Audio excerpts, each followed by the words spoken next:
There's more chairs over here in this section if you want to.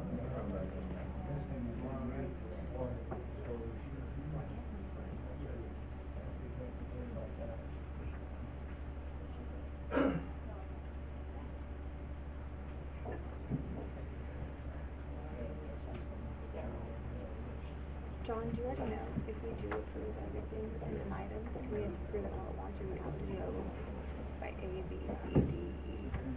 I think we can There's approve separate it. resolutions, right? There's 6 resolutions. We'll have to vote on each one. Okay. So we'll have 2 periods of public comment, right? Right. Okay.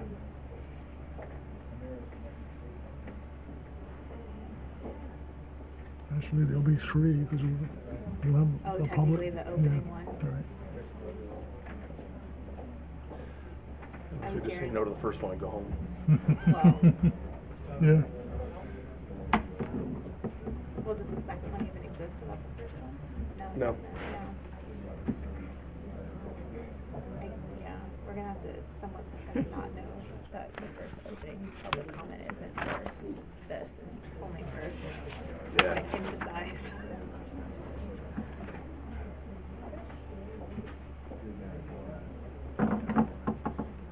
Your plant lady is really nice. Jerry? Mhm. Yeah, honestly. At least from my side, I don't work there, but Oh, yeah.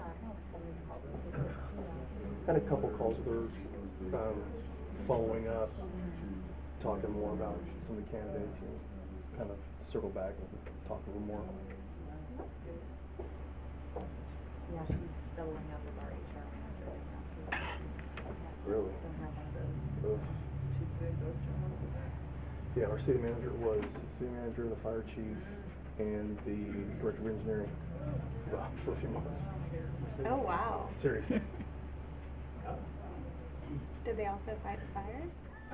They could have been a volunteer firefighter. Yeah, why not? He would, yeah.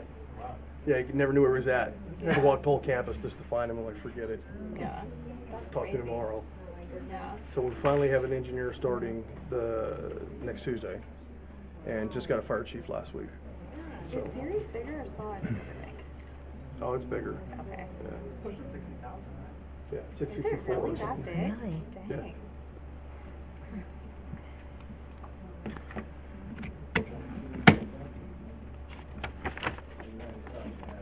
What's funny is your IT department is 9 people. Mine's 3 plus me. Yeah, the manager. We have something going on in Series right now in board Oh yeah. management change or ownership change. Ooh. Were you interested in working in what? I didn't know anything about him. Oh.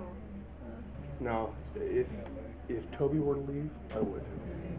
I'm hoping that once they put in that Great Wolf Lodge, that a Top Golf will come in. That's funny you say that. I have a meeting with, not Top Golf, but like same idea, just different company name tomorrow, so. Funny. Very nice. Got the camera. That is like, we'll find room.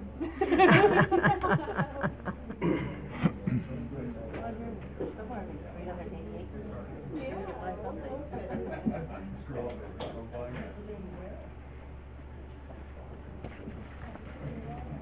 Everybody's taking bets of. A conversation. It was in a news article. Yeah, oh, that's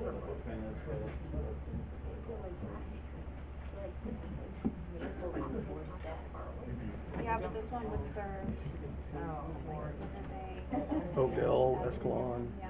Ceres. It's a lot closer, traffic wise. Well, ours is far enough away that I don't like going through it. Here we go. I got mine. We call to order the special planning commission meeting for the city of Riverbank. Today is Wednesday, February 13th, 2019. We have a roll call vote, please. Here. Chair Donna Diamond. Vice Chair Robert Ball. Here.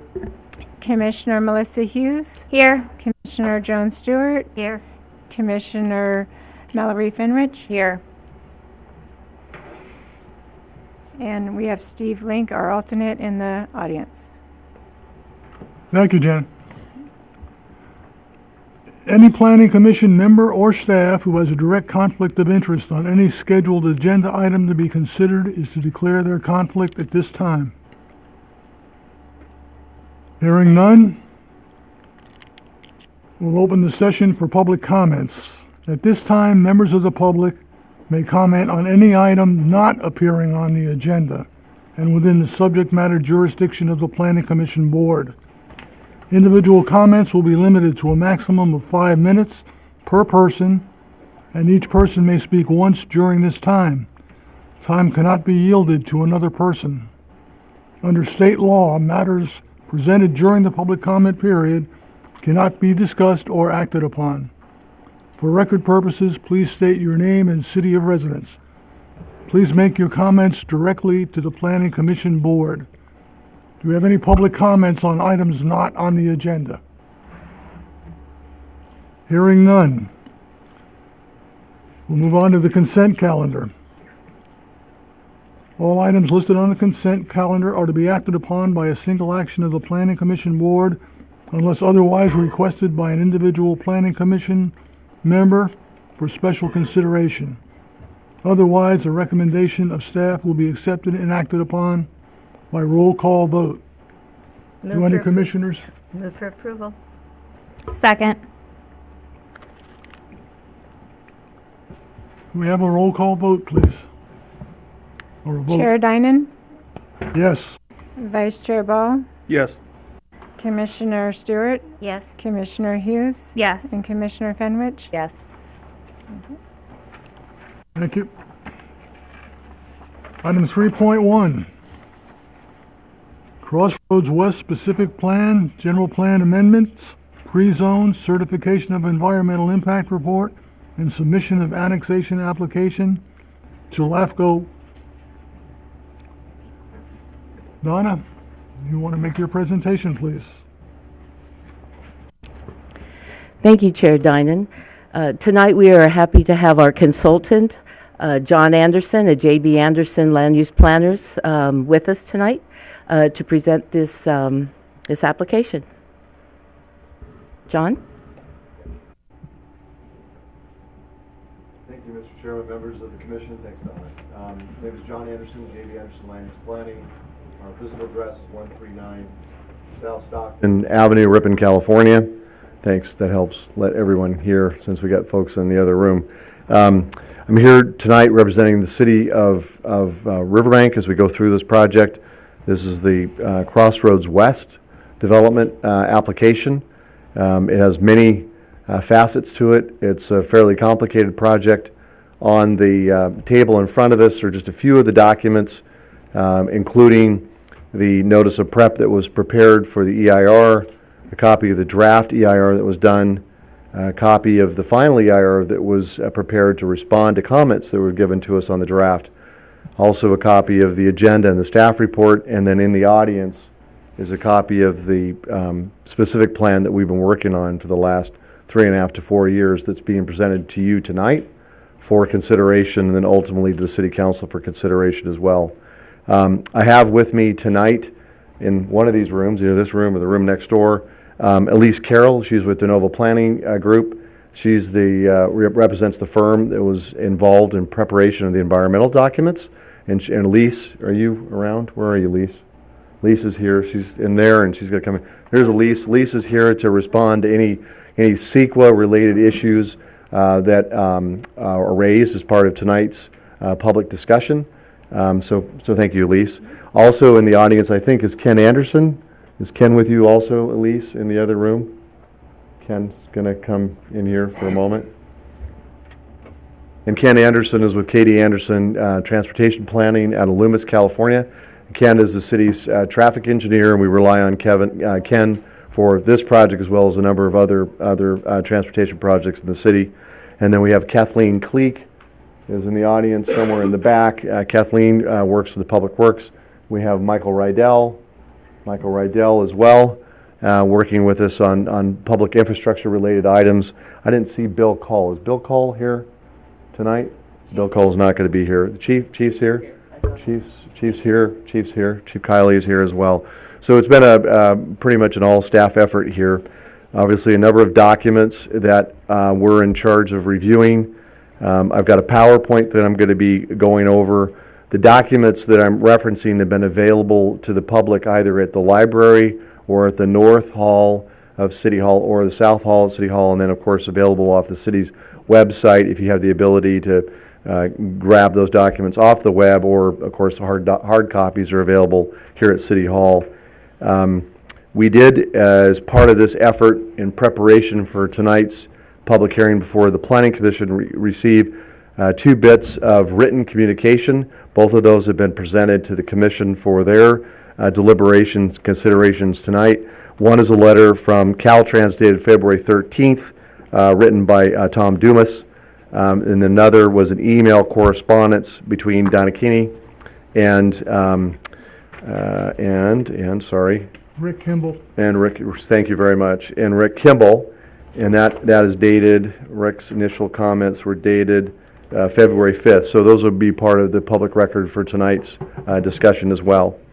So let me go through this public presentation, and then so both folks can understand it. There's obviously a lot of people in the audience that are interested in the project. They're going to want into more detail. I'll do the best I can. This is a very complex project. It involves ultimately, in the end of the day, a general plan change. It involves the adoption of very specific guidelines under a specific plan, and it involves a anticipation of annexation of this property to the city of Riverbank for ultimate development. So that's all part of this package. The Planning Commission's role acts as an advisory role to the City Council. The City Council at some point will consider all of the same information once the Planning Commission has deliberated and made their recommendations. City Council will go through a similar process, yet another public hearing process, and ultimately conclude as to what their decisions would be on the package of applications that have been presented. Because it involves an annexation, if the council believes it's appropriate to annex the 380 acres that will be subject to this discussion tonight, the City Council will instruct staff to prepare applications to be presented to Stanislaus LAFCO, that's a local agency formation commission, for consideration of the property in question to be annexed into the city of Riverbank. And then then LAFCO, of course, will have their own set of notifications and public hearing process as part of that effort. So there are a number of steps involved, and it's not just, the step here with the Planning Commission, or the step with the notice of prep, or the step with the draft EIR, or the step with the final EIR. So it's fairly complex. So I don't mind if you want to take notes and then ask me at the end, or interrupt me as I go through this process. Doesn't really matter to me. This time is between staff and the commission. The public will get their opportunity to talk or ask questions during your public hearing process. So I'll leave that up to you, Mr. Chairman, to handle and to manage that. So going to look over my shoulder on to the right, and I guess we've got it on the screen, so that's good. And the folks in the rec room were able to see this as well. So this is, you cannot see it. The IT guy went in there, though.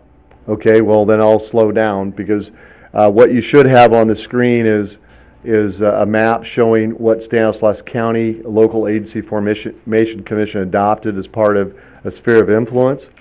And this was a document that was ultimately adopted by LAFCO in July of 2016. Is it up in there now? Yeah. Okay, it's up in there now. Perfect. What it shows is the primary sphere of influence areas to the north towards Stanislaus River, and then also out towards Eleanor, and then includes the 380 acres that's subject to this discussion, which is westerly of Oakdale Road, north of Clarabelle, and south of the MID main lateral. The plan area, which I've just described, is shown in red.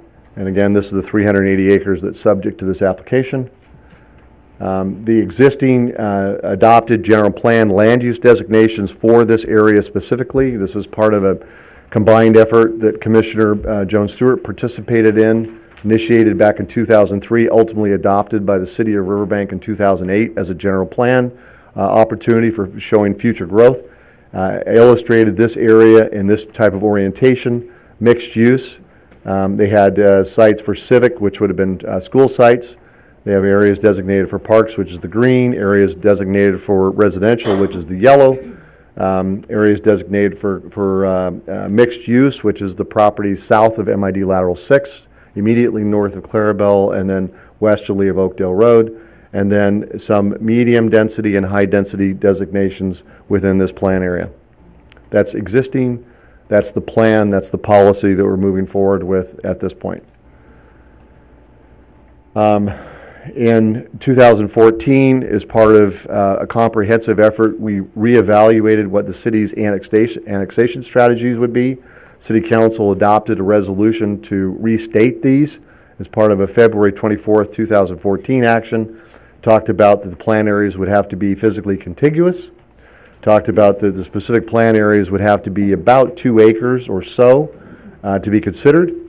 We would require the preparation of a specific plan prior to the annexation of any of these future growth areas, and that it be direct and part of a comprehensive and orderly planning instrument.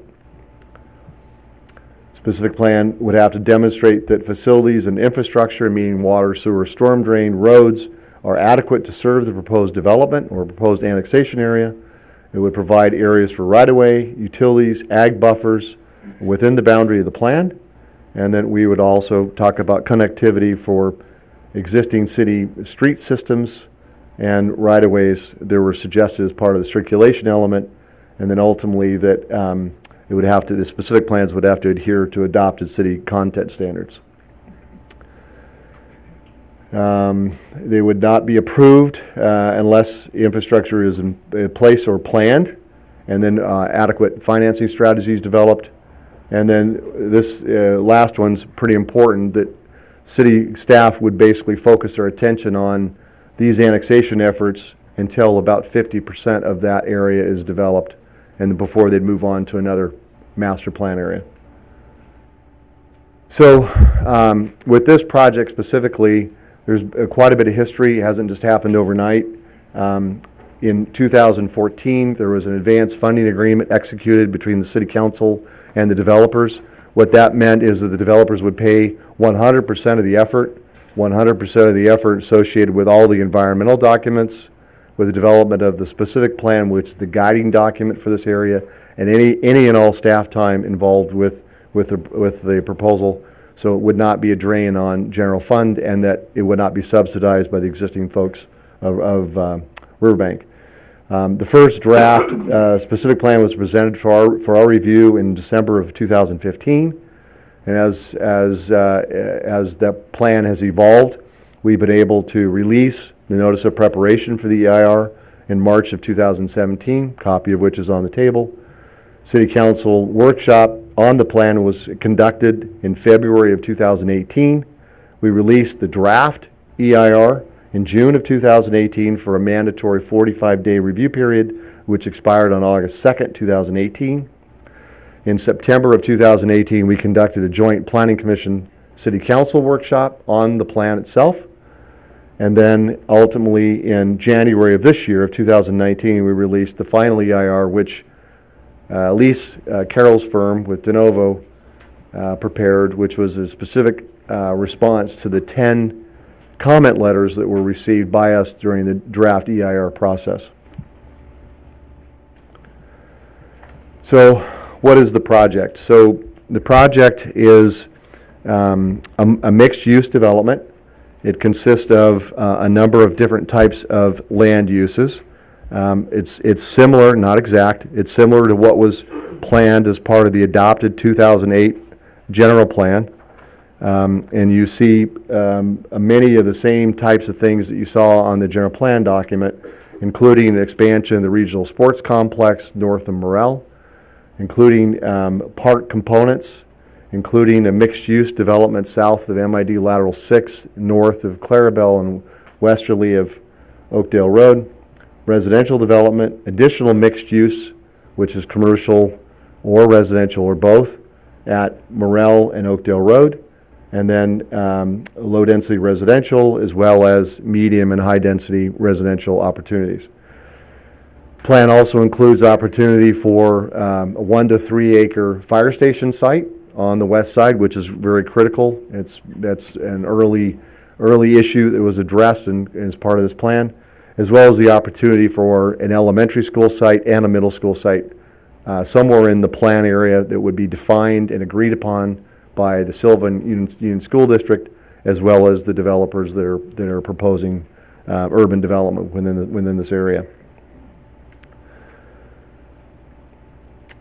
The elements of the specific plan are pretty much contained here. You have the land use discussion, circulation, we'll go through some of this in detail, public services and infrastructure, water, sewer, storm drain, design guidelines for proposed residential development as well as commercial, discussion on project financing, and then ultimately implementation and administration of the plan itself. The land use diagram as presented suggests in the LDR area or residential area up to 1,500 homes, 1,521 actually, at an average density of 6.5 units to the acre. In the medium density residential area up to 144 units. In the high density residential area up to 318. 42 acres of parks and open space areas.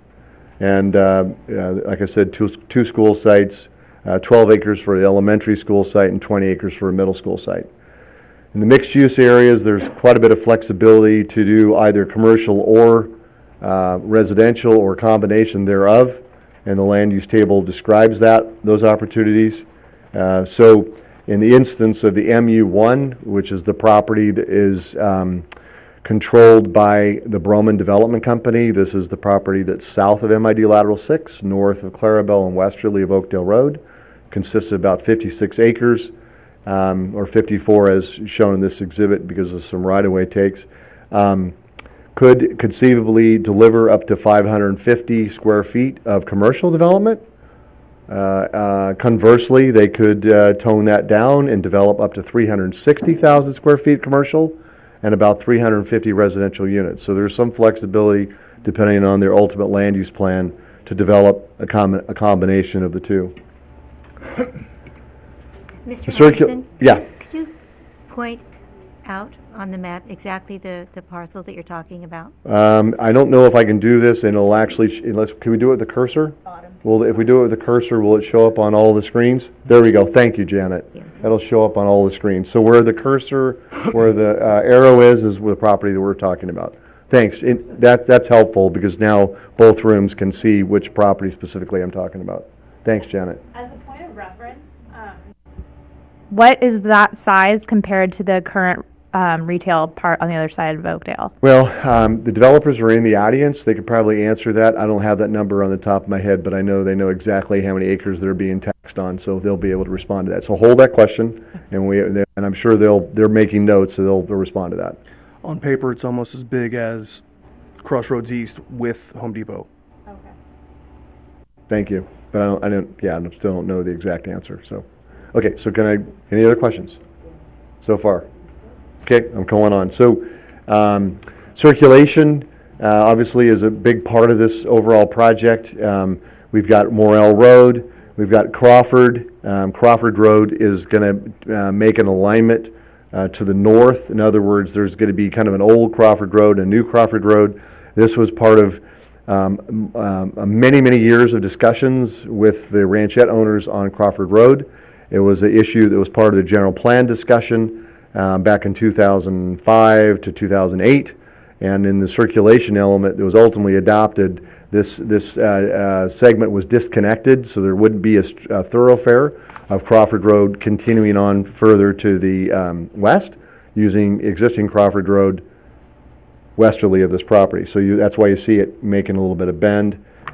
We have a new north-south collector that would be created as part of this development that would ultimately connect Morel, intersect with Crawford, and then continue south thanks, Janet, south, across the MID lateral 6, and then with a new intersection connection, which would be signalized at Clarabelle Road at the extreme south end of that north-south collector.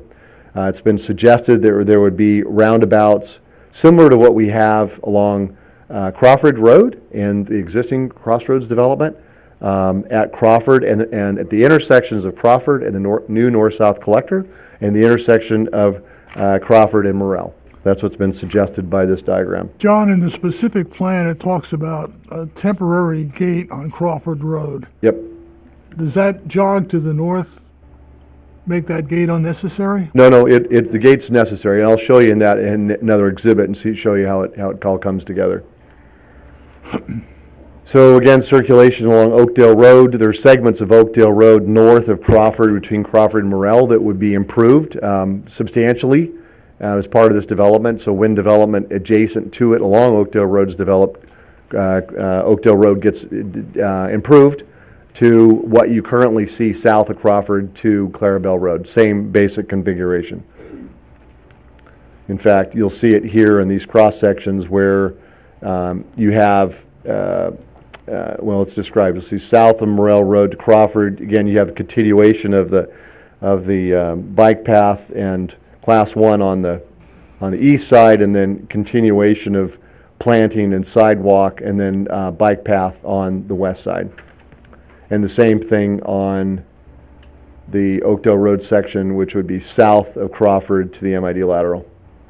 So ample setbacks, wider sidewalk, and then, so that's what we're shooting for.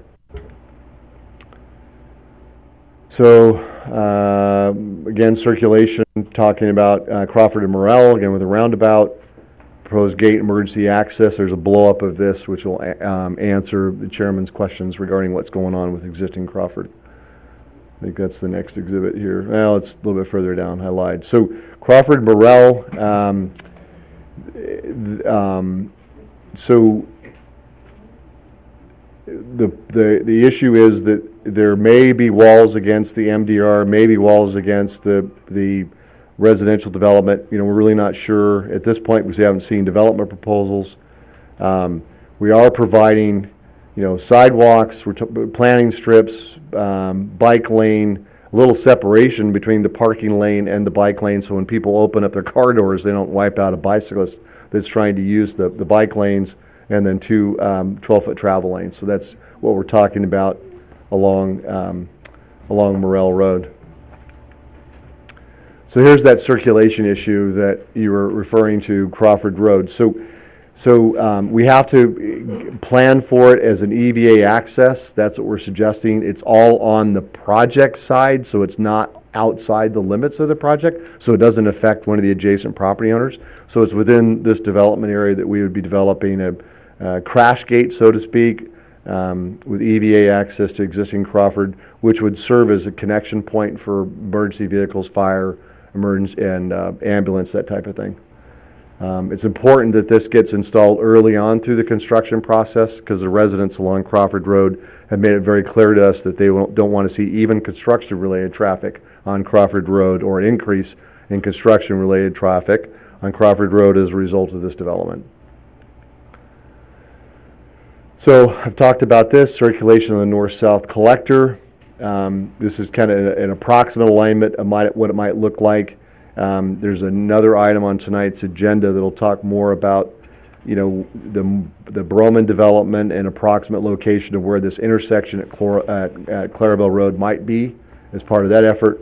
But this is just a concept to how it might look north to south. And again, the intent is to provide traffic flow north to south and connect Morrell up to Crawford and then ultimately up to Clarabelle. And Clarabelle would be a signalized intersection, a new signalized intersection.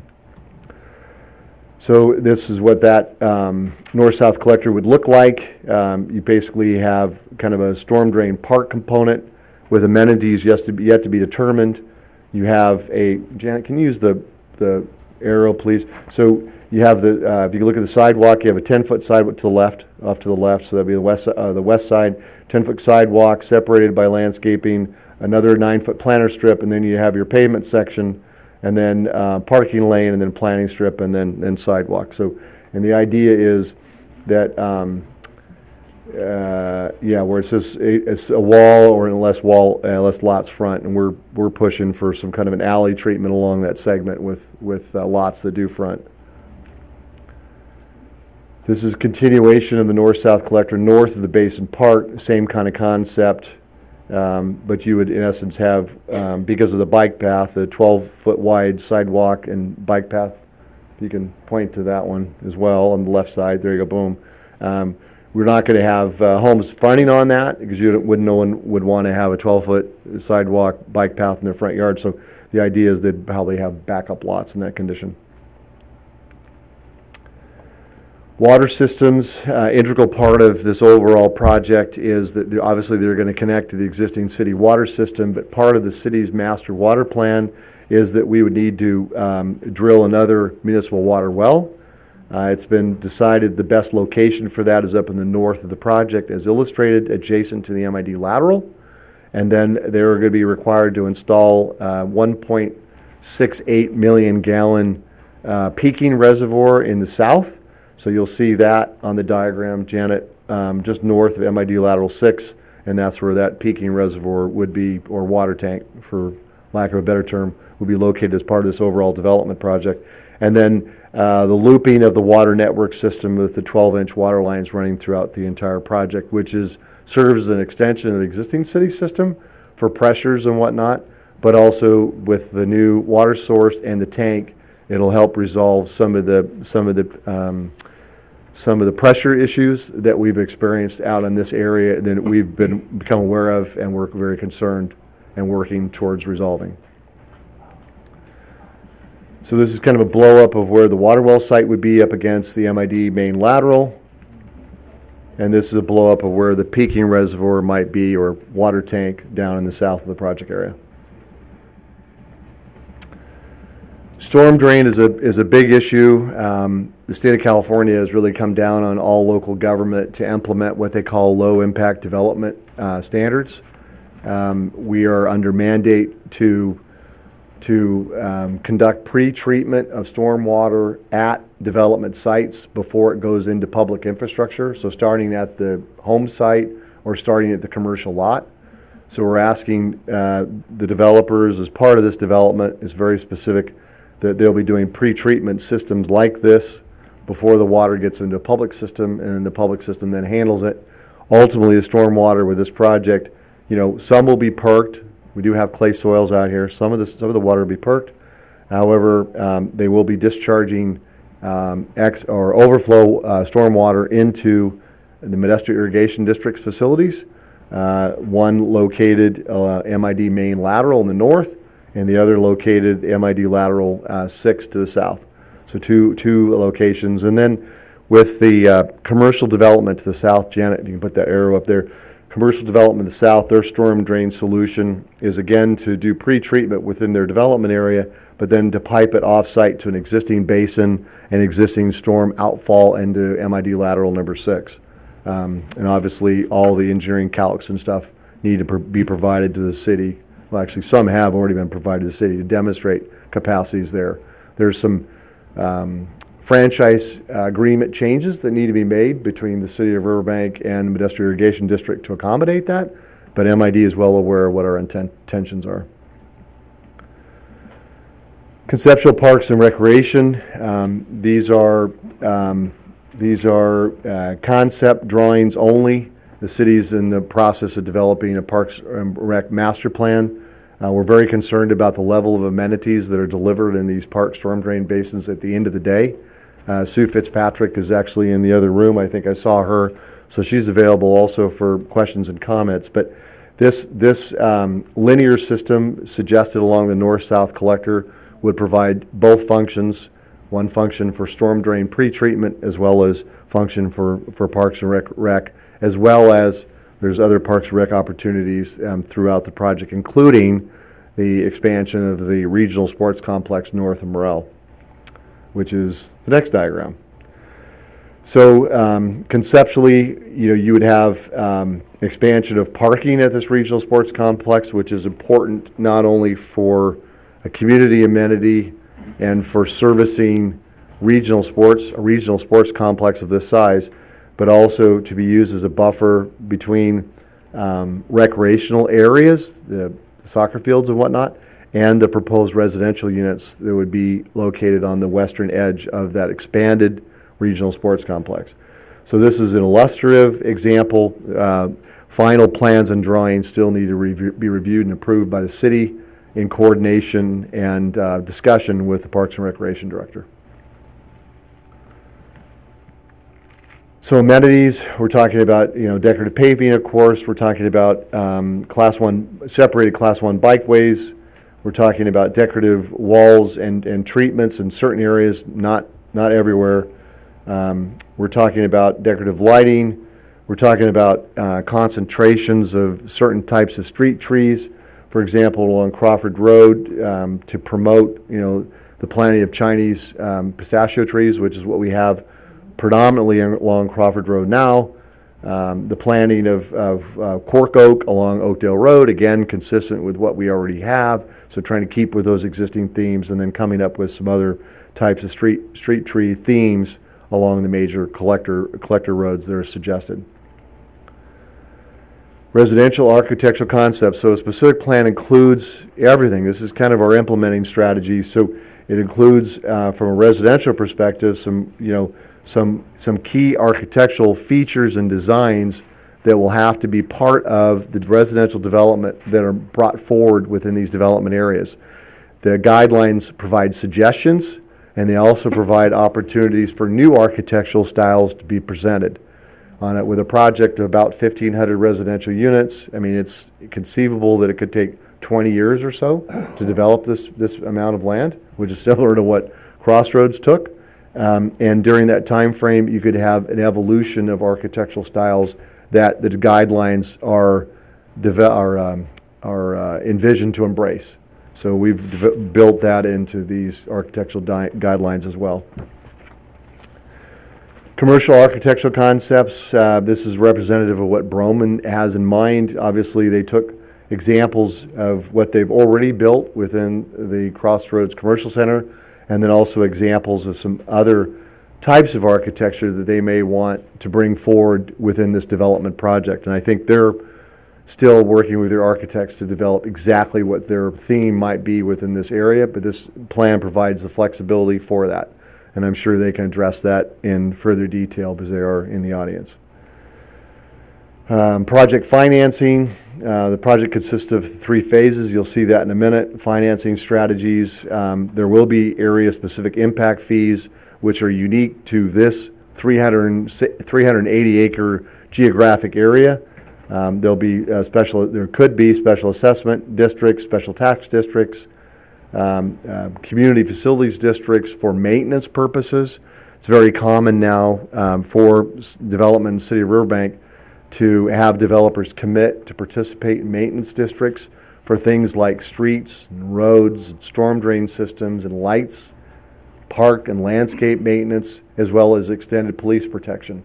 So we've asked, and the developers have committed to participate in these types of structures so that the city has guaranteed revenue sources to maintain ongoing services within this new area of annexation. Phasing, as I was described, you got phase A, B, and C. They're designed, in essence, to develop independently. However, there is some infrastructure that interlinks the 3 phases. Phase 1, for the most part, is independent. The only link that phase A has to phase B and C is if they choose to connect to a regional sewer pump station, which you'll see in a minute, then they would participate in some kind of reimbursement mechanism for their capacity in that sewer pump station. Otherwise, they're relying on the sewer capacity that's existing on the east side of Oakdale Road, which they participated in installing over the last 10 to 15 to 18 years. So getting back to area-specific impact fees, this is kind of more detail about what I was talking about, and these are some of the items that may or may not be part of those geographic 380-acre specific plan impact fees in addition to all the other fees that developers are going to pay. Community Facilities District, I've talked about that. And again, the it's a maintenance CFD, so it's not a finance. It's not to build infrastructure, it's to maintain infrastructure for things like roads, stormwater systems, street lighting, parks and landscaping, and extended police protection. So the draft EIR went through a number of different areas. This is all prescribed by state law. Aesthetics, ag resources, air quality, bio, cultural, geologic, greenhouse gases, hazardous, waste, hydrology, land use planning, mineral resources, population, housing, public services, et cetera, et cetera. Ag resources obviously is a big issue. The city has adopted ag strategies. There are some flexibility in those ag strategies. The basic root of the mitigation strategies is a one-to-one replacement for residential projects. This is consistent with LAFCO policy, with Stanislaus LAFCO policy, and will be an obligation of development of this property. Regional transportation and circulation, the developers are going to be responsible for physically completing road improvements, including the intersection of Clarabelle and Oakdale Road. There's some additional work that's got to be done there. The intersection of Clarabelle and the north-south collector, which I've talked about a couple different times, which would be a new signalized intersection. Oakdale Road between Morrell and Crawford, talked about that a bit. Second northbound turn lane at Clarabelle and Oakdale. It's part of the intersection improvements at Clarabelle and Oakdale. And of course, frontage improvements along the north side of Clarabelle Road, directly associated with the development of the Bosio-McCrane property, which is under option by the Broman Development Company. Regional transportation and circulation improvements that will be funded for future improvement as determined by either the city of Riverbank and or Stanislaus County or the city of Modesto would include North County Corridor, a future traffic signal at Coffee and Morrell, future traffic signal at Coffee and the relocated or northern alignment for Crawford Road, improvements to Coffee Road between Morrell and Clarabelle, and then the widening of SR 108 to 4 lanes from McHenry to Coffee, and then ultimately a traffic signal at the intersection of Coffee and Patterson Road or SR 108. These are all mitigation obligations as part of the mitigation and monitoring reporting program, as part of the draft EIR, and are part of the specific plan. And in fact, in the specific plan, there's an appendix that brings forth all the mitigation measures that are part of the environmental documents so it doesn't get lost. There's a very specific section. Stanislaus Consolidated Fire, a site has not been identified yet. However, the developer is working with Stanislaus Consolidated Fire. The site may either be on the east or west side of Oakdale Road. At this point, I don't know. It's likely it's going to be close to the Crawford Road intersection. Why is that? Because infrastructure is there: water, sewer, storm drain, and roadway access points. And the district is looking at establishing, developing, and manning a fire station sooner than later. So this is going to be ongoing discussions, and the plan accommodates their needs. Sylvan Union School District, again, has got, in their planning, they're looking at the population numbers and have determined that based on existing demand plus this project, that they will need to have another elementary school and a middle school. Last conversation I had with that district, it sounded as if the middle school had a higher priority than an elementary school. But again, that's a decision their board of directors will be making, and the site physically will be identified through negotiations with the developer, and then ultimately be built as part of the overall project. So that's ongoing discussions, but the plan accommodates the opportunity for both those types of sites somewhere within the 380 acres. This is an illustration as where they might go. The school district has presented locations that are different than this, but again, it's part of negotiations the district will have with the developer and the landowner as to where they physically go. All of these documents that are up on this table that I've been talking about for the last 40 minutes are available on the city's website. There's the link to the city's website. Hard copies are available at City Hall North Hall and South Hall, and also at the county library here in Riverbank. So So after all of this, almost 5 years of analysis, we're kind of just boiling it all down. So the recommended actions are, number one, having the Planning Commission make a recommendation to certify the final EIR, including the approval of CEQA findings of fact and statement of overriding considerations, and the mitigation and monitoring and reporting plan, which I've talked about, which has been incorporated as an appendix into the specific plan. That's the first action. Second action is recommending approval of the Crossroads West specific plan, general plan amendment, which takes it from that myriad of land uses to a specific plan designation.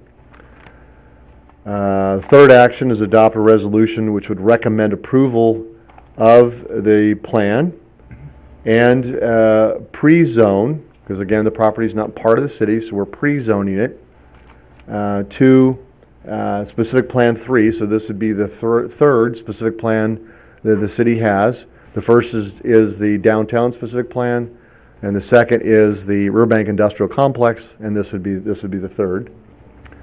And then the fourth action is to recommend that the city staff file an application for annexation with Stanislaus Lafco to initiate the proceedings to annex this plan area, 380 acres, to the city of Riverbank. So that's pretty much my presentation. I want to make one clarification to one of the resolutions, and it's found in, bear with me a moment, I think it's found in attachment G. Is that right? Attachment G, page 168, page 205 of proposed resolution 2019-003. On the second page of that document, item 4, it states that the Planning Commission further recommends that the City Council adopt an ordinance to rezone. We're not rezoning, we're pre-zoning, so we need to add the word pre-zone, not rezone, that resolution. So that's the only technical change that I can come up with after reviewing this for the 4th or 5th or 6th or 7th time. So anyway, that's my presentation. I'm sure you guys might have some questions about this before we open the public hearing. We've got staff in the audience that can respond to questions. I can respond. City Attorney Robin Barral is here. He participated through this all this discussion. So we're yours. So what was the general idea in mixed use 1 in terms of allowing for it to possibly be it sounds like almost 1/3 residential as well? Well, it could go either way. It's been designed to be flexible, to be all commercial, or to be truly a mixed-use development where you would have either in a vertical fashion or a horizontal fashion, both commercial and residential. So that's the way that this plan, which is really, they say the general plan, if you're looking at it globally, is more of the 30,000 foot elevation, right? If you're flying over the top. And the specific plan is maybe at the 15,000 foot elevation. And then when you see a development plan, which you'll see as the next item, right? It's a lot more specific. It's almost a ground level. So. Joan, No questions? any questions? I had a question regarding the EIR comments, one of them, and I just wanted to confirm something MID said regarding the pedestrian bridges. I just wanted to confirm that those still will be on both the main canal and the lateral 6 So, somewhere, or There just wanted to know. is an existing, gotta be careful what I say here. There's an existing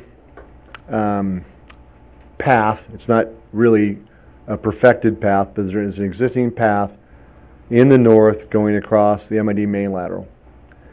I can tell you that MID's preference is for there to be one pedestrian crossing and not two. So there will be more discussion. The plan talks about it, no question. But there'll be discussions with MID as to whether we end up with one or two in the end of the day. If we end up with one, in my opinion, it's more important to have pedestrian crossing over MID lateral 6 to the south, because it provides direct connection between the residential units and the commercial developments proposed south of MID lateral 6. Yeah. That was a very good question. I had a question on the east side of the road. Will modifications be made to the sidewalks as such for transit pull-off? I saw in the blueprint perspectives for the east side, but I didn't see anything like that on the existing, I'm sorry, I saw it on the west side. I didn't see anything existing on the opposite side. So I don't know if Kathleen wants to talk about that, but it's an issue that the city is working with right now, because we need to get it on both sides. New development will take care of it on the west side, and there may be some city funds or other funds through Stancog that will be available to take care of it on the east side. Yeah, because that's an existing deficiency, if you want to call it that. John, if the police or Chief Kiley determines that extra officers will be needed, or let's say one extra officer, will the developers be required to fund that as well? So I talked earlier about the maintenance CFD and what the city of Riverbank is currently doing with new development as a commitment towards that. Part of that maintenance CFD is a set aside of funds for police protection. So those funds are earmarked for that purpose, to allow Chief Kiley, his department, to be able to hire the extra officers that he needs in order to take care of this. Is it going to fund it 100%? No. It still relies on property tax and other general fund revenue, which is the current method, but it gives them an additional pot of money, so to speak, that they can rely on long-term to help cover the shortfall. At this time, we're going to open it up for public comment. There will be 2 public comment periods. The first to cover item 3.1 on the agenda, which is what John has covered. As in all public comment periods, you'll be limited to 5 minutes, and all the other specifications that you'll find for general public comments. Are there any public comments at this time on item 3.1? And please give your name and city of residence. And make your comments to the commission, please. Yes, thank you. My name is Linda Silva. I live at 1301 Crawford Road in Modesto. Crawford and Coffee. As I see the maps, Crawford is going to come to basically the end where the houses exist on Crawford now, and then go north and go over to Coffee. Is that correct? That's what that description, Okay, Shows, so yes. our part of Crawford Road will not receive any of the improvements or anything like that? Okay. My next question is Morel Road. Goes from Oakdale, where this new development is, all the way to Coffee. Are you going to put all of the street improvements past this development? Or is it going to stop where the development is? John, can you answer that? Why don't you take a list of questions, and then I'll respond to all the questions. It'd be easier. Thank Okay. you. So Because your the rest, Would pardon? you repeat the question? Okay, Morel Road, basically you're going to take half of it for this new development. So then the next half that goes to Coffee Road, at least you're covering one basis, you're putting a stoplight at Coffee and Morel. Thank you very much, because that's constantly having accidents. What's going to happen as far as, because that's all ag land from there forward, and we're all farming along there, are you going to put sidewalks there? What's the speed limit's going to be? Because we've got agricultural tractors crossing the road. We've got trucks coming out with peaches when we harvest. So what are we going to be looking forward to besides people zipping down Morel Road the way they do now? Okay. John Okay. will address that. Thank you, ma'am. Thank you. Any other public comments? Yeah. Yes, sir. I'm Rod Hoover. I live at 1713 Crawford Road. And this right here, we've been trying to find out since September why that Crawford Road comes back to the old Crawford Road again. Why is that even on that map? Okay. We'll ask Mr. Anderson to address that as well. We're collecting all the questions, Oh, and then okay. after the public comments are Okay. finished, And if it is going to be there, it looks like that goes through my property. So I'm concerned about that. okay, we will address that. Thank you, sir. Any other public comments? Yes, ma'am. Hi, this might just be a clarification, kind of what he was saying. Can you please state your name? Yes, my name's Elaine Gorman. I live at 1521 Crawford. And so, yeah, I just don't understand that northern New Crawford Road. Is that going to go all the way then, all the way to Coffee, or is it a dead end in somebody's, like, cul-de-sac thing? We'll have Mr. Anderson address that question as well. Okay, and then another question is the emergency vehicle gate that you guys have planned there. Is that, are folks who live on Crawford who use that, they ride their bikes, they walk, I realize cars aren't to be able to go through, it'll be a dead end for cars. So I guess that's a question. I guess it's a dead end for cars. And then is there still going to be pedestrian and bicycle access going east from, Coffee through to Oakdale? Okay. Mr. Anderson will address that one as well. Thank you. Any other public comments? Yes, sir. Yes, I live, my name's Kerry Harwood, and I live at 5255 Hannah Court. It's right off of Hannah Court's, you got Heartland, and then you got Oakdale. Are there any references as to be able to make a U-turn on Oakdale? Because you're not allowed to make a U-turn right there at Crawford and Oakdale, heading south. I think it's south. So you have to turn down Crawford. You can't make a U-turn in. Is there any specifics that they're going to allow that to be a U-turn once all the construction? John Anderson will address that question as well. And the last one is, I know it's convenient to a certain degree, but the 50-mile-an-hour speed limit, is that going to be lowered, possibility to 45 or something, or the possibility? No, to my knowledge, no. Okay, because it's, because I live on Hannah Court, and you have Heartland, and you have that 50 miles an hour, and people come around that corner so close, and there's a court right there, so people are coming off, and so it's just I know it's a convenience for a lot of people for 50 miles an hour, but I would think that subject would be separate from what we're thank you. discussing tonight. Thank you, sir. Anyone else have a public comment? Hearing none, we'll close the public. You got one more? Sorry.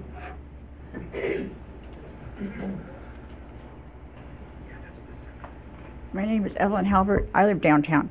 I have another issue with this. This information, that I did the comments when it came out in the draft form. I never got a response to them. This information came out just last week. The changing in the specific plan and the final EIR and stuff is all new. The development agreement is all new. I got mine on a disc on late Thursday when it came, after it came out. And Friday you were closed. I got a copy of the packet on the disc, but in the packet, it did not include the final EIR, and it did not include the new specific plan change. Those were just somewhere else online. You had to go find them. They weren't part of the packet. So I didn't get my those other documents until yesterday afternoon late, including my comments. My comments were, some of them were, responses were inadequate. A couple, at least one of them, they didn't even answer at all. And I don't think there's enough time being given to the public to go through all this stuff, especially with all this new stuff, for us to really know what all's going on, especially the development agreement. I know that's your next thing, because some of you were talking about financing in this one, it doesn't really agree with what the development agreement is saying. They're going to pay this, but they're going to get it back. It doesn't make sense. But I really wish you would give us more time than 6 days, because that's a lot of new stuff to go through. Thank you.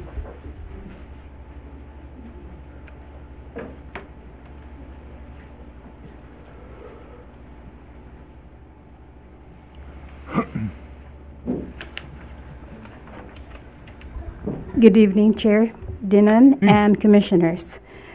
My name's Annabelle Gammon. I live in Riverbank in the sphere of influence of Stanislaus County. I come here tonight, feeling like David and Goliath. But I'm one of the persons that commented on the draft EIR.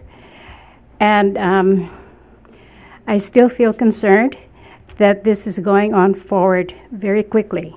I too just got my information last Thursday, and luckily I can stay home and read and not go to work, but I do work. And I haven't finished reading everything that's on the packets. Full-time reading since Thursday night, except for what I have to do. So I know my request is going to be kind of unreasonable maybe for most, but I would hope that maybe you would consider a continuance. There are 4 items here. The environmental impact report certification, you're going to be sending your recommendation, approval or disapproval to the council for certification, and that makes it the done deal. And you have some general plan amendment resolutions. And so you have 4 items to vote for tonight, and I think it's really a very it's a very big thing to do that in one night. So I realize that there are probably some time limitations here with the applications, the NOP, to the point of final EIR. But I would really hope that you would consider me as a public member, a stakeholder. I live at the end of Oakdale Road area, Park Heights, and now the traffic is just horrible. I'm in the health business. The air is very bad in the county. That just came out. The air quality is just horrible. So I know that this is probably a done deal, but I hope you would just give us a chance and continue this final voting. Thank you. Thank you. Are there any other public comments? Yes, sir. Thank you, Chairperson, members of the Planning Commission. My name's Dave Romano. I'm here on behalf of the majority of the landowners within the Crossroads West Specific Plan area. It's a great pleasure to be here. 22 years ago in March, I was at this podium before the City Council on the Crossroads project. That project took about 6 to 8 years to get through the process. It was ultimately annexed in 1997. Took 22 years to build out. And, every time we grow in a community, there's concern about agricultural land and that we need to be cautious in how we use it and sensitive to it. And the City of Riverbank has really done a good job. LAFCO was sensitive to how much land they gave the City of Riverbank back then, and they agreed to let the Crossroads come in. If you go to any town in this county, Crossroads is considered a great success. Other jurisdictions look to the Crossroads and basically the blend of land uses, the commercial that's been developed there, and how it's benefited the city.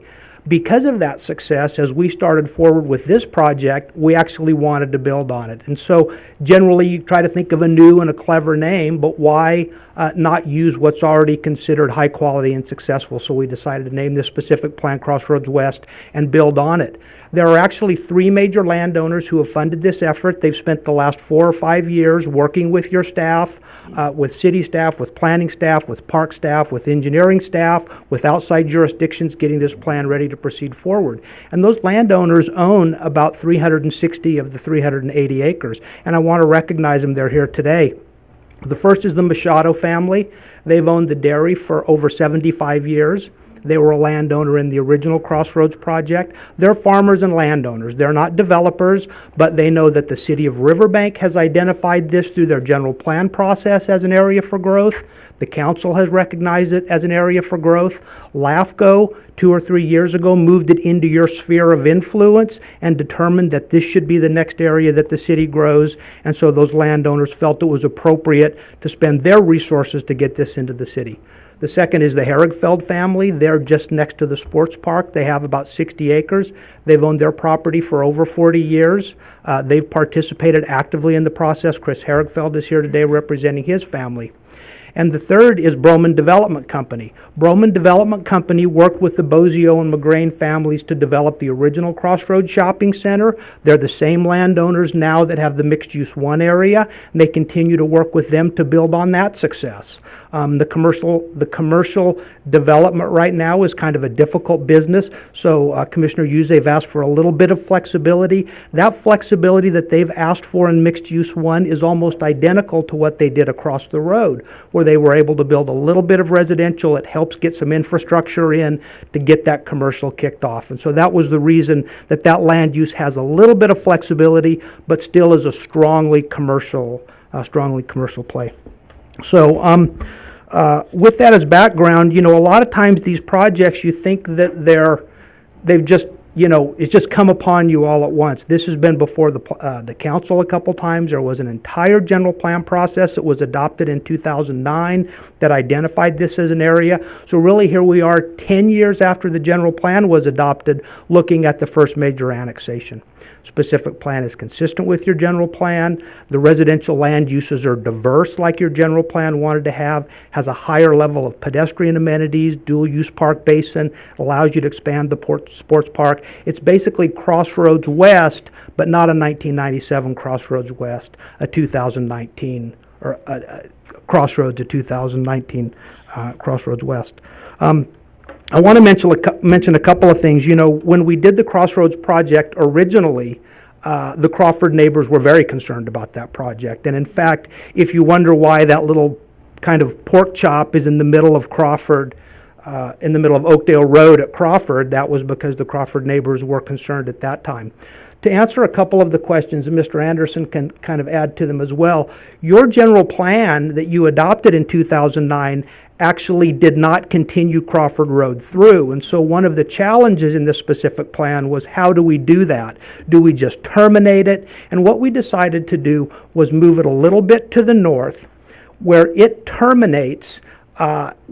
Nothing will happen from Crawford Road to the west until that next 300 or 400 acres decides to plan itself, to develop, and they will decide where that road goes. It could go straight through to Coffee, it could go over and up to Morel, it could have any of a number of alignments. All we wanted to make sure that we did was create an opportunity for them to have future planning control and authority over their own property. And the road that connects from north to south is not going to be constructed with this property, and is nothing more than showing that as Crawford Road is designed in the future, the realigned Crawford Road, there could be some connection down to Old Crawford. That will be up to those neighbors to decide. There could be a connection to it from the south, but that road is not going to be constructed with this plan, and was really just a possible interconnection if needed to get down to Old Crawford Road. So sometimes you try to show what could occur on future property, but we have no control off of this property to build any of that. And so the north-south collector, Morel, Oakdale, Clarabelle will handle the project circulation. The gate will be constructed. Certainly, I assume the gate can have pedestrian access through it. It can have bike access through it. But the intent of that gate on Crawford is to keep both construction vehicles and a lot of traffic off of Crawford because of all the homes that are on there today. We can't really redesign around them. When you ultimately do Morel Road to the west, you can decide as a planning commission and a city how you deal with those fronting circumstances. So that's it. I just wanted to mention that to you. I wanted to mention the school district. Let me put you on hold for just Yep, a second. I put a 5 limit, I can, and I just want to make sure that there's no objection by any of the commissioners that will extend this gentleman's time. Thank you so much. Just a couple more. The schools and fire department have been great to work with throughout the process. We've identified a couple of sites for them. The school district actually has authority at the tentative map process, and we're not bringing you a tentative map yet. When people bring tentative maps, they can actually identify a school site, where they want to go, and they then can assert that they want that piece of property, enter into negotiations with the landowner, because we're not sure which of the 3 corners in the middle they may like. that will ultimately work itself through the process. But we've worked with them. So I just wanted to let the commission know that it's really been a pleasure working with your staff. They've worked diligently on your behalf for the past 3 or 4 years. This is about a 120-page document, and we've spent 50 months on it, so that's like 2 or 3 pages a month. It takes a long time. Outside consultants have worked. We've had a great traffic consultant. DeNovo's done a great job on the EIR, all of your city departments, and so we're just thankful for all of their help. We're here as a team if other questions come up as you deliberate. We have our project engineer here, Mid-Valley Engineering. They prepared the specific plan. I know you have all of your staff. We have our landowners here who could either answer or through me answer questions if you have them. We have counsel here if there are detailed CEQA questions. But I just wanted to let you know we're very appreciative and very thankful. We think your staff's done a wonderful job, and this is ready to move forward to the council. We ask for your approval this evening.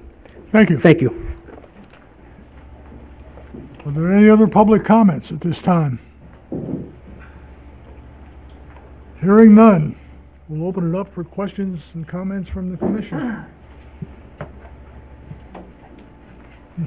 Joan, you have anything? No, I don't. Robert? I have none. Questions? I was hoping to hear more from Broman, maybe elaborating on how we're going to develop the mixed-use area in today's state of, box stores are changing, putting a priority on we want to make a place to be, which I'm sure you're thinking about, but absolutely. So everyone can hear.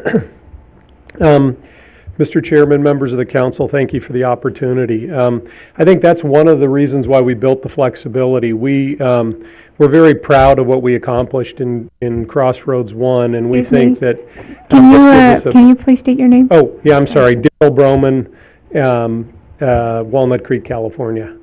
We're very proud of what we accomplished, and when we did Crossroads 1, it was really state-of-the-art, sort of best in class of the retailers that were out there and sort of the design and the other things that we brought to the project.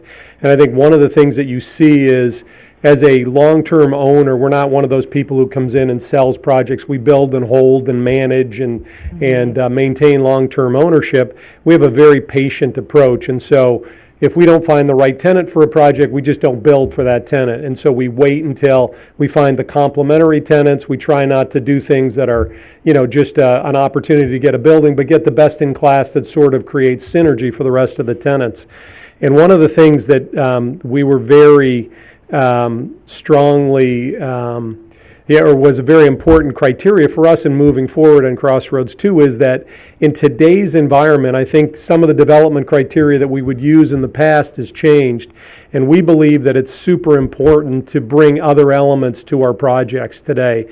And so I think you're going to see, like Crossroads 1 was best in class at that time, we're going to bring sort of the latest development techniques that we can, which would be maybe bringing some residential and horizontally and vertically integrating it, creating some more open space in the middle of projects that create gathering spaces, creating more opportunities that have better outdoor patios and gathering, and maybe a different alignment of how we do some of our food uses, so you create more synergy in what's going on.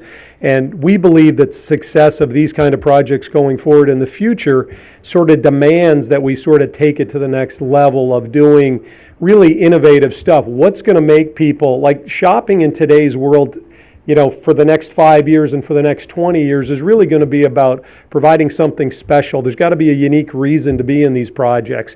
So it's not just, when we first started, it was get the absolute best retailer, make your buildings look really beautiful, create good synergy, and give you an abundance of shopping opportunities. Today, you really got to take it one step further. You need to integrate other services that are daily need services. You need to understand that there may be a retailer that you love, but it's not going to be a 60,000-foot box. It may be a 20,000-foot box, or it may be a box that's got a complementary 3 other retailers that are sharing space with that tenant. Or it may be that, one of the things that we're looking at in some of our retail projects today are these really cool pop-up retailers that come in, so you get the latest in class. and you just create these really fun little environments, and you create spaces where, it's an exciting retail environment, because now when you come to the center, you're not sure who that pop-up retailer is going to be.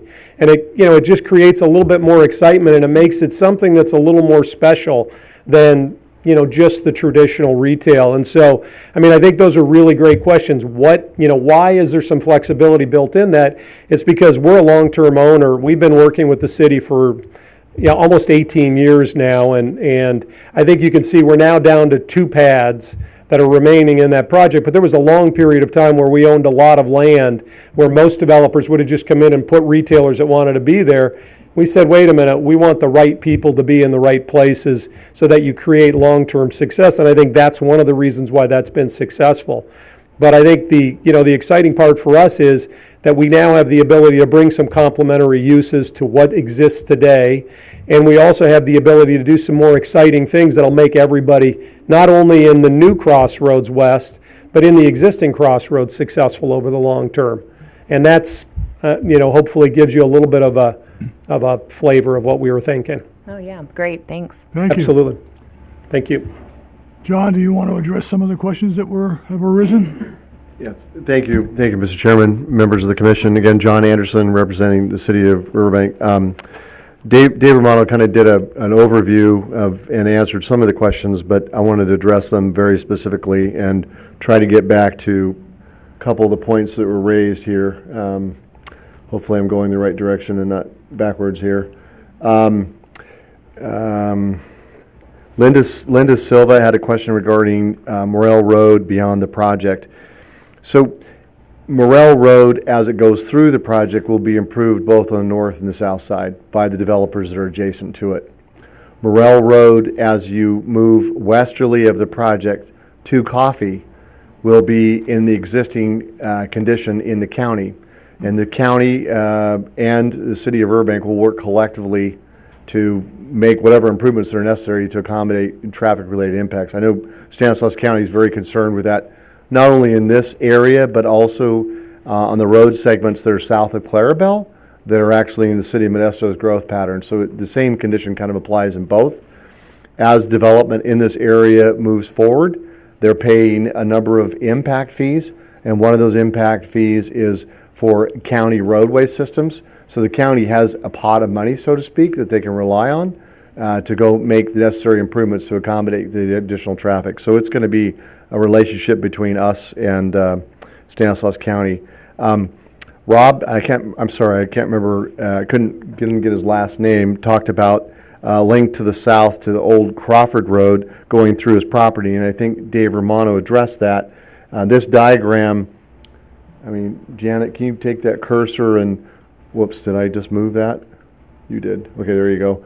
That segment there from New Crawford Road down to Old Crawford Road, no, that little, right there, that segment there, north to south, that segment in there, probably from an illustrative standpoint, shouldn't be on this diagram, because it's not the intent for the city to enforce that segment be built as part of this development project.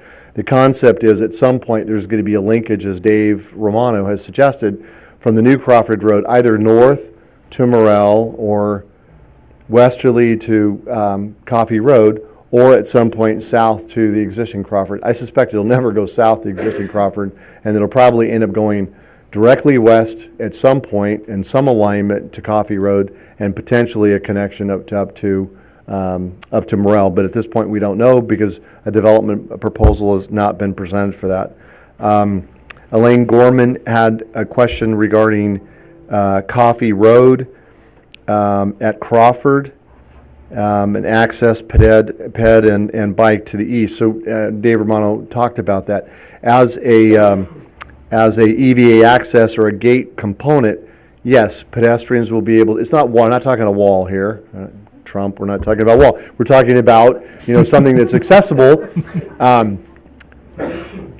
Yeah, it's a barrier. No, it's anyway. So it's something that you'd be able to walk through or ride bikes, but it would not allow vehicles to pass. So that's the whole concept. However, there will be an emergency control structure of some type that allows emergency vehicles to progress if the need were to arise. Carrie Hardwood had Hannah Court had a question regarding the existing Crawford Road Oakdale intersection and the inability to make U-turns at the intersection. With this project, we're terminating Crawford Road westerly of this project. That pork chop, that hunk of concrete in that intersection was put there specifically to distract drivers from continuing on Crawford Road. So the idea is with this development, we have new alignment for Crawford Road, we discontinue that connection westerly, and now we have full functioning intersection. So yes, U-turns would be allowed, or the concept of U-turns would be allowed, and there would no longer be this piece of concrete in the middle of that intersection, and it would be fully functional.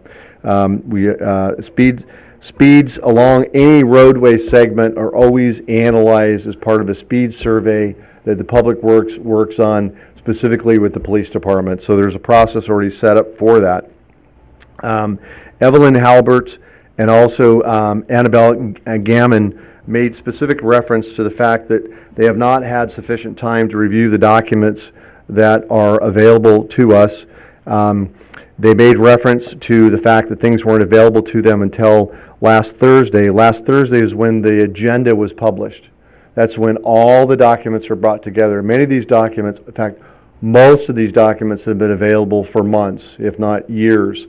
What we brought forward is the staff report and the resolutions, which are a culmination of all of that hard work. The final EIR, which was very specific to the comments that were made, both by Evelyn and also by Ms. Gannon, were available or have been available. We sent specific emails to them of their availability and a written piece of correspondence in the U.S. mail of their availability. Those documents are have been on the city's website and are available in hard copy at the library and at the North City Hall and South City Hall, and then been available for 12 days ahead of this hearing. By law, we're mandated to make them available 10 days. We made them available 12 days. So what they're referring to is the availability of the complete agenda, which is the staff report, and it's customary that those do not become available until after they've been distributed to the commission, just like distributed to the city council, and either on a Friday before the meeting, or in this case, the Thursday before the meeting, because in this case, the city was closed the Friday prior. So I think that addresses both of their concerns, and then Dave did the overview, and then Daryl Broman. So any other questions of me that haven't been addressed that you need clarification on? Hearing none, thank you, John. Okay, thank you very much. I have a question for staff. In preparation for this, Crossroads West, are there any plans to work with Squire Wells, the traffic from Squire Wells to Crawford? Because I can see a tremendous amount of traffic going through Crawford to Squire Wells. And that roundabout's already very challenging.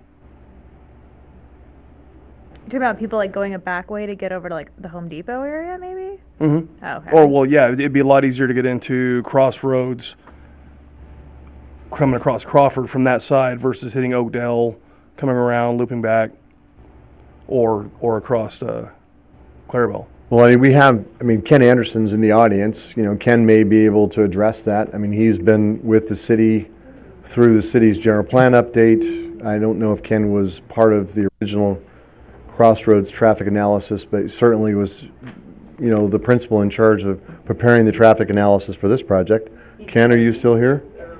Okay, here he comes. He is here. Forgive me for being in the back room. Ken Anderson, Katie Anderson and Associates. I heard the question, but I wasn't seeing the picture of what the question was. Where's the traffic diversion the question's being asked about? My question is there going to be any change or modification to Squire Wells? Down at Clarabelle? At Squire Wells, Heartland, that little roundabout, the amount of traffic flow that goes through Squire Wells? Can a little bit. What we're talking about is a road segment which is off this map. Off this map. Oh, okay. Off this But map. it's traffic that's going to be increased. Squire Wells is further to the east of this, and it serves as a between Target and Home Depot. Serves as a north-south connection to Clarabelle and access to Home Depot and other commercial enterprises in that area. Okay. There is no plan for any changes over there as a result of this project. We did look at Squire Wells and Clarabelle and the traffic going north as part of the EIR, but we didn't identify anything that had to be done over there. Okay, and that's why I was asking staff if there was any plan on the amount of traffic that's going to be created. No, not at this time, but I do foresee some, that area being further looked at when the North County corridor comes through and we take a good look at Clarabelle and possibility of making it wider through there.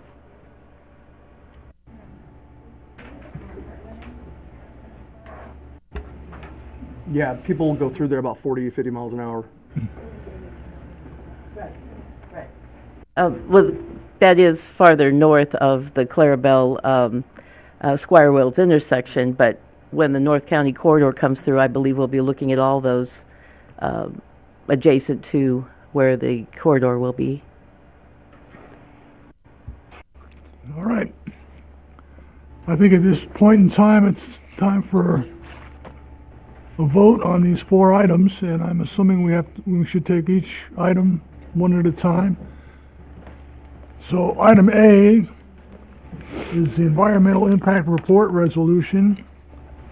Exhibit A, CEQA findings and statement of overriding considerations. And Exhibit B, the Crossroads West specific project mitigation and monitoring reporting program. Was that a motion? I move to approve the Environmental Impact Report Resolution 2019-001. I second it. Can we get a vote, please?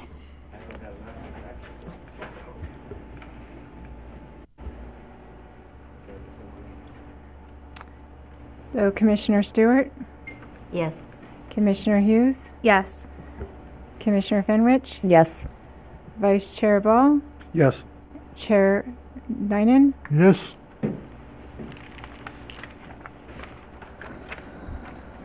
Item B, General Plan Amendment Resolution 2019-002, Exhibit A, General Plan Area Map. Staff recommendation is approval by roll call vote. Can I get a motion to approve? Motion to approve. I'll second it. Commissioner Hughes, Yes. Commissioner Stewart, Yes.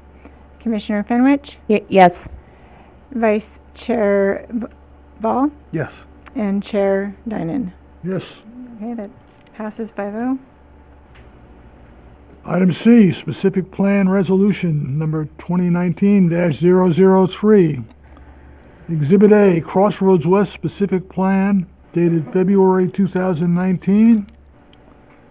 Exhibit B, Draft CC Pre-Zone Ordinance 2019-XXXX. Motion to approve. Second. Commissioner Hughes, Yes. Commissioner Stewart, Yes. Commissioner Fenwich, Yes. Vice Chair Ball, Yes. Chair Dynan. Yes. That passes 5-0. Item D is in Delta. LAFCO annexation of Crossroads West Specific Plan Resolution Number 2019-004, Exhibit A, Annexation Area. Can I get a motion to approve? Motion to approve. I second. Commissioner Hughes, Yes. Commissioner Stewart, Yes. Commissioner Fenwich, Yes. Vice Chair Ball, Yes. Chair Dynan, Yes. and that also is 5-0 approved. Thank you. Moving on to item 3.2. Tentative map 18-0004, preliminary development plan and development agreement. Western Pacific Holdings, Inc. Staff?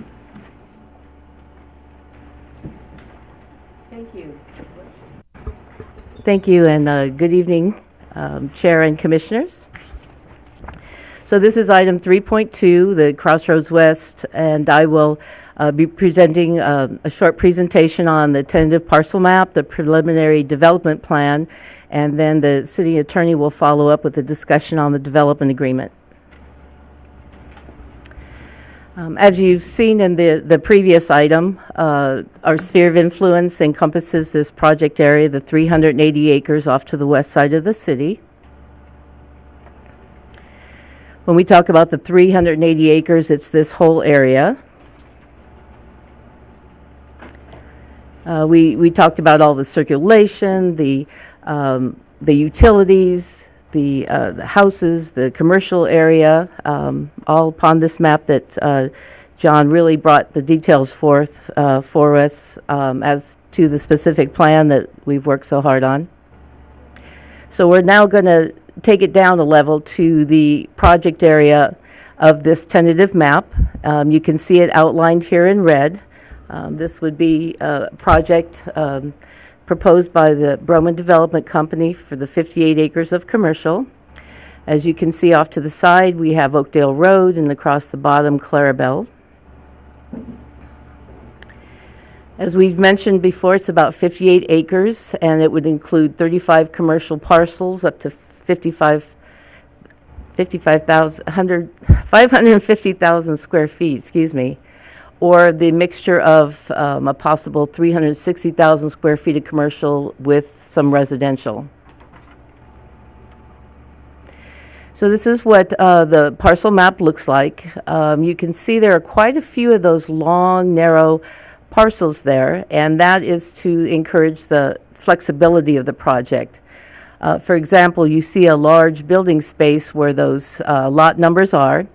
So if you were a developer and you came in and say you wanted 13, 14, and 15, those areas right there for your building, and since this city and state do not allow you to build across property lines, just a simple lot line adjustment would remove those lines and give you the one large parcel that project needs. If you had a larger developer, they may take more of those parcels, and we would just remove those individual lines. And so that does give the developer a lot of flexibility as to who he can bring in and how big of a building they would like to have. As before, we discussed about the utilities, the water looping through there, the sewer, the stormwater, and how this project could be a standalone project. What you don't see, though, is we do have a planned development, a preliminary development plan, and that brings us down even closer to the details. The preliminary development plan, although I'm just showing this one map, it has 7 others with it that show how the utilities will circulate through the area, how the traffic will circulate through the area. You can see some cross-hatching on the left side of this project. That's the potential area that would be developed second, and that could have some some residential uses in it. As mentioned before, the utilities would be looped through there. There would be easements, so the city would still have access. Excuse me. You can see along Oakdale Road and along Clarabelle Road how some of those individual buildings will front those streets and provide a welcoming face into the city with the parking behind it.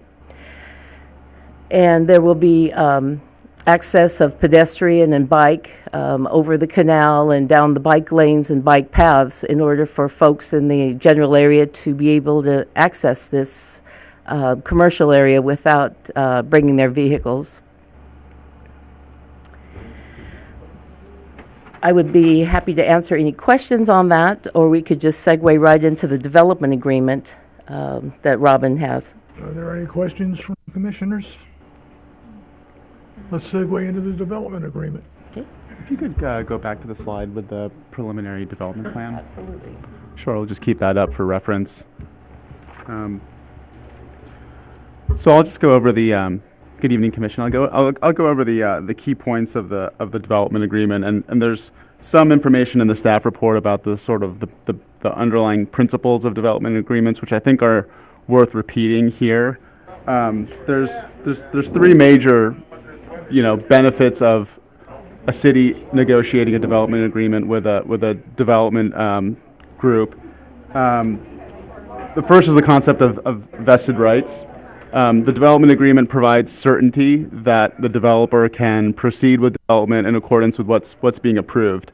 And that certainty provides enough assurance where it incentivizes more development into a local community. So that's something that we regularly negotiate in all the cities that we work with, and it does provide for a long-term benefit for the city and for the development community as well. Another key part of a development agreement is for the phasing of public infrastructure. When you have projects of this scope, which have a 20-year build-out, it's not reasonable or feasible to require all the infrastructure to go in at one time. And so a key component of a development agreement is to phase the infrastructure so that the facilities that are needed for each piece of development are there, delivered on a timely basis, and so you have development that occurs on a logical and orderly basis, but that doesn't... What did you say? Can we get that door closed, please?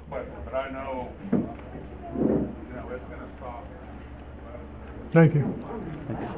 So you have logical and orderly development, but you don't over-encumber the project with so much infrastructure that it never gets built. So it's doing it at the right amount of investment at the right time.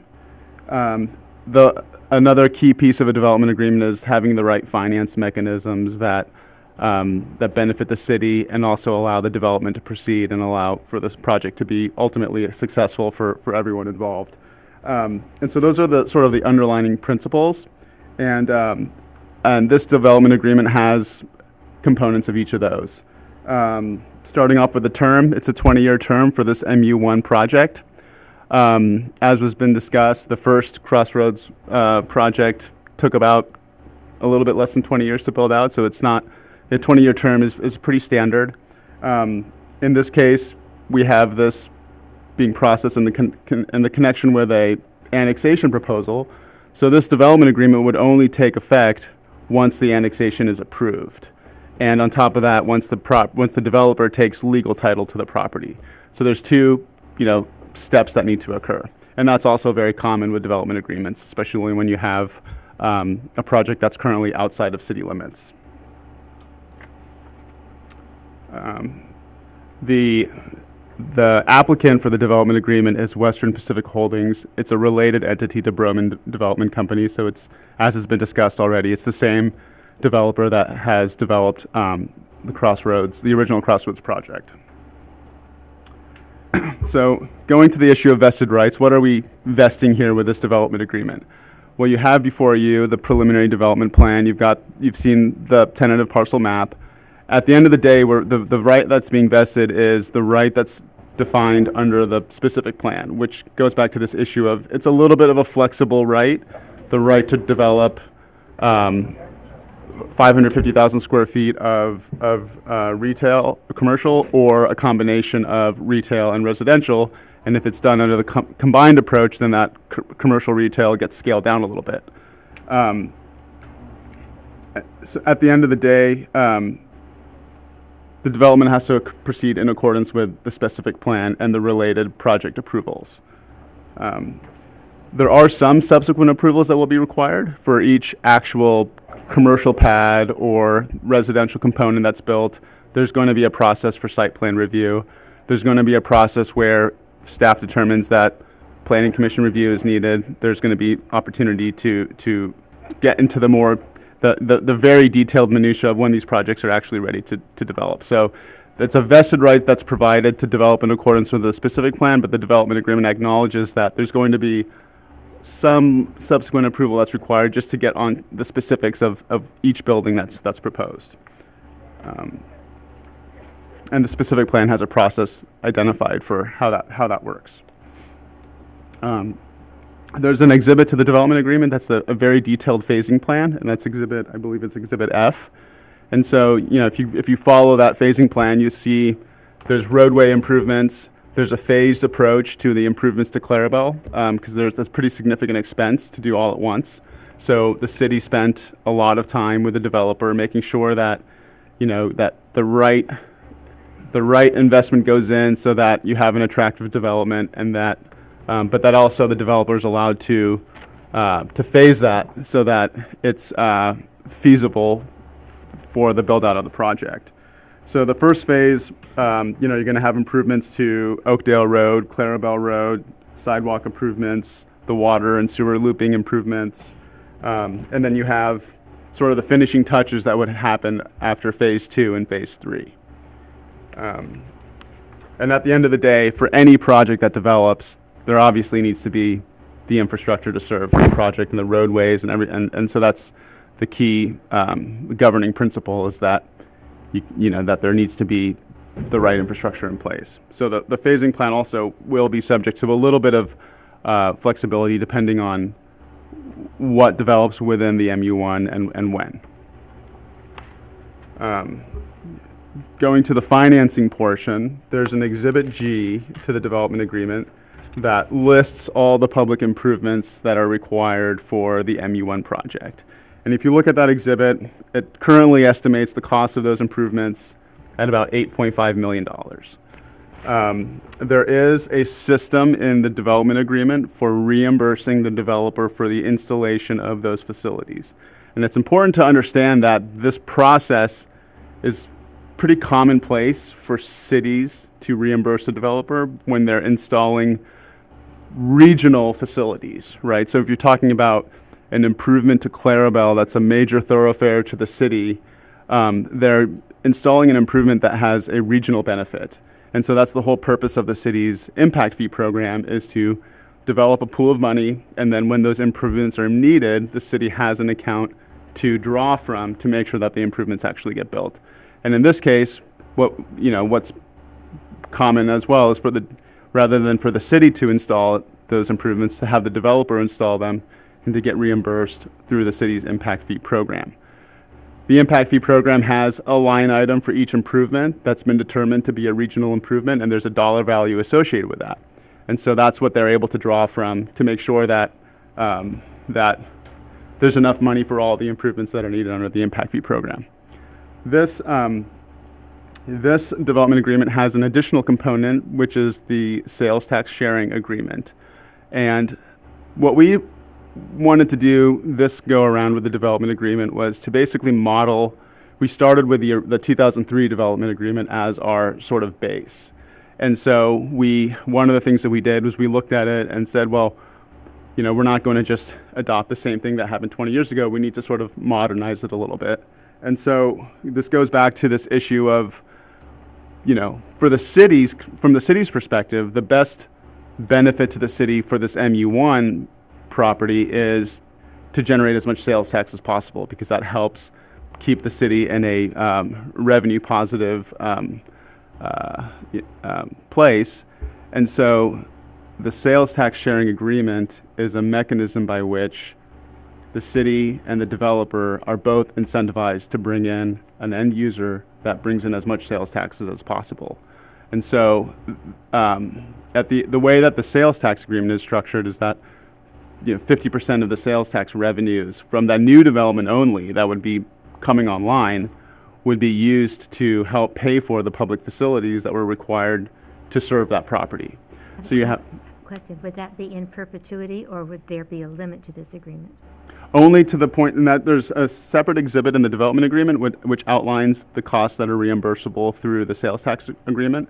It's about $1.5 million. And that goes to, again, public facilities that are serving the project, right? So you'll have some period where that portion is paid off, and then for the remainder of those properties that are generating sales taxes, it goes to the city. And even while it is sort of repaying those facilities, the city's still getting 50% of the new sales tax revenue. So the city's not required to dip into the sales taxes that are generated from Crossroads East or the original Crossroads or any other sales tax generating. It's all specific to the sales taxes that would be generated on the MU1 property. So just to make it clear, though, the sales tax sharing agreement isn't part of this current, it's not a land use entitlement per se, so it's not something that we're asking the Planning Commission to make any recommendations, but I think it's important to just explain for informational purposes that it is a sort of a key piece of the development agreement, and it'll be something that the City Council considers at such time that they may be asked to. the last piece that I'll go over is CEQA compliance. These project materials were submitted in conjunction with the EIR process. At the end of the day, the vested right to develop in accordance with a specific plan sort of guarantees that, that what was analyzed in the EIR sufficiently covers this project. If they end up proposing something that required a specific plan amendment, then you'd have to do further environmental review at that time. But at this point, the city is finding that this project was analyzed as part of the original, the EIR that was prepared in connection with a specific plan. Thank you. Any questions before I open it up for public comments? So I know that 20 years sounded to me like it was the phase A, B, and C project. So actually for just phase A, it could take up to 20 years. Just for this MU1 section. Correct. Okay. Correct. And you said site plans going forward are just reviewed by the staff, not planning commission, or is it special cases you said, or?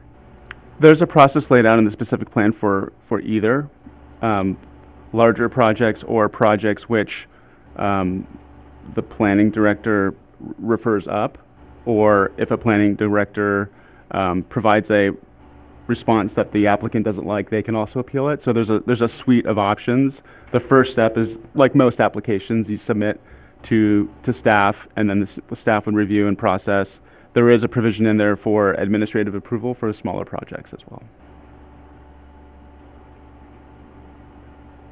Okay, at this time, I'll open up for public hearings on item 3.2.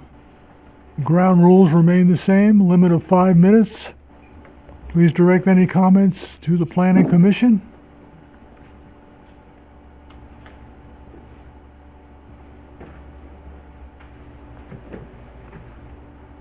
I have a couple of comments. You're going to give them back 50% of their sales tax from the commercial. Plus, you're going to give them back the SDF fees, the system development fees. My question is, in the development agreement, it states that if the city account's inadequate to reimburse them their special development fees, the money they're supposed to get each time, it says the city will advance payments to them through the issuance of system development fees that extend beyond the eligible reimbursement of a particular infrastructure improvement. Does that mean that they'll take system development fees from another project, from another part of the city or something in order to pay them first? Will they tap into other city funds? Do you want to address that? Answer that now? Absolutely everything, okay.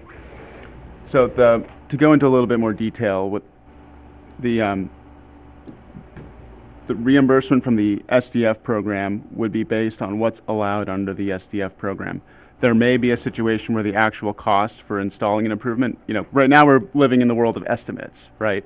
And so to follow along what was originally provided in the original, the first development agreement, they were reimbursed for the actual cost of installing an improvement. So sometimes you have costs that fluctuate. They could go up, they could go down.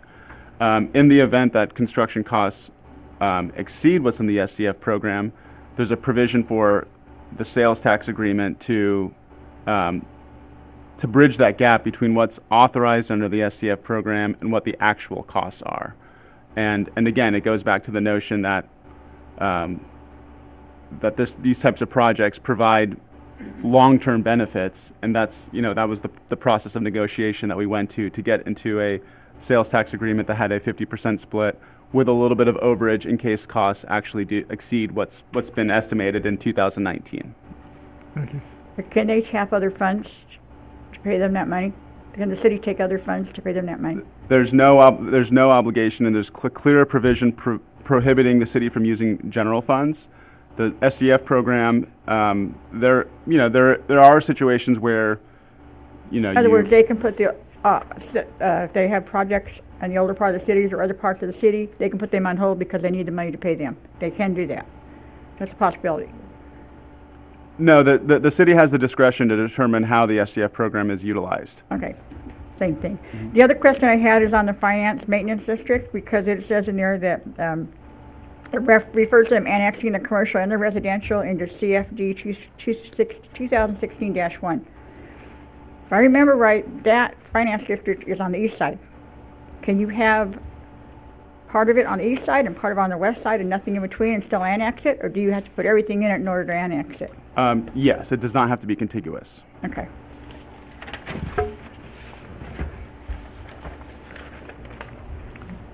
Are there any other public comments? Hearing none, the public comment period is closed. Are there any questions or comments from the commission? Hearing none, we'll move to item A, the tentative map and preliminary development plan resolution number 2019-005. Exhibit A, preliminary development plan. Exhibit B, tentative map 2018-0004. Staff recommends approval by roll call vote. Can I have a motion? Motion to approve. Second. Commissioner Hughes, Yes. Commissioner Stewart, Yes. Commissioner Fenrich, Yes. Vice Chair Ball, Yes. Chair Dynan. Yes. That passes 5-0. Item B, development agreement resolution number 2019-006. Exhibit A, draft development agreement. Exhibit B, draft CC ordinance 2019-XXX. Recommendation from staff is approval by roll call vote. Can I have a motion? Move for approval. I second. Commissioner Hughes, Yes. Commissioner Stewart, Yes. Commissioner Fenrich, Yes. Vice Chair Ball, Yes. Chair Dynan. Yes. Passes 5-0. Thank you, Janet. Thank you. Planning Commission comments. Are there any comments from the Planning Commission? I have a comment. I want to recognize everyone for all the work that went into this project and these documents. Blew my socks off. I'm just in awe of what happened. So thank you all very, very much. Thank you. County referral correspondence and information. We have none. Staff comments. Just an update on last night's city council meeting. We had an item where Dollar General on Roselle, a project that you'd heard, had requested the waiver of their impact fees for stormwater based on the fact that they would have a large basin on site to percolate all their water and could make that, and had the property available to make that basin larger if they needed to. But the council heard all comments and discussed it and decided to only waive 50% of the fee. And all the other fees, they will be paying. And that's all I have for that. Thank you. Thank you. Donna, could you tell us where the food truck item is? The food truck item, I did take that to council and got the thumbs up. They liked the pilot program that staff had proposed. I had begun preparing the application forms, and we started a sign-up sheet at City Hall as well. And unfortunately, that had to be set aside while staff focused on this project to try to get this wrapped up. So I'm hoping that next week that I will have those forms complete, and I will be contacting everybody on the food truck list to get them the application materials and get moving on that for the spring and summer. Great, thank you. Mm-hmm. Can I get a motion to adjourn? So move. Thank you. Meeting is adjourned.